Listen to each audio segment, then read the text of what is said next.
Trichy மதுமகி life style சேனலுக்கு உங்களை அன்போடு வரவேற்கிறேங்க. நான் உங்கள் சத்யா. நாங்கள் லீவுக்கு எங்கேயும் ஊருக்கெல்லாம் எங்கேயும் போகலைங்க.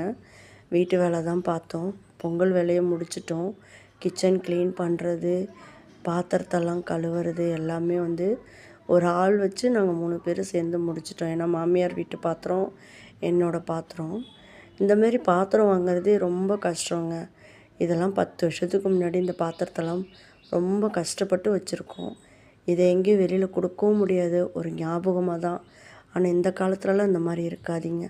ஒரு பொம்பளை பிள்ளைங்களுக்கு கல்யாணம் பண்ணி கொடுக்குற மாதிரி இருந்துச்சுன்னா என்ன தேவையோ, முக்கியமாக என்ன பொருளோ அதை மட்டும் வாங்கி கொடுங்க. போட்டு நம்ம பாத்திரத்தை அதை பாதுகாத்து, அதை கழுவி, அதை தொடச்சி வைக்கிறதுக்கு அவங்களுக்கு எதனா ஞாபகமாக அவங்களுக்கு யூஸ்ஃபுல்லானதாக வாங்கி கொடுக்கலாம்ல. இது என்னோடய கருத்துங்க. உங்களுக்கு பிடிச்சிருந்தா லைக் பண்ணுங்கள். என்னோடய சேனலுக்கு சப்போர்ட் பண்ணுங்கள். எவ்வளோ கஷ்டத்துக்கு நடுவில் உங்கள்கிட்ட பேசுகிறது எனக்கு ஒரு சின்ன ஆறுதலாக இருக்குங்க. எல்லாருக்கும் அட்வான்ஸ் ஹாப்பி நியூ இயருங்க. நன்றி, வணக்கங்க.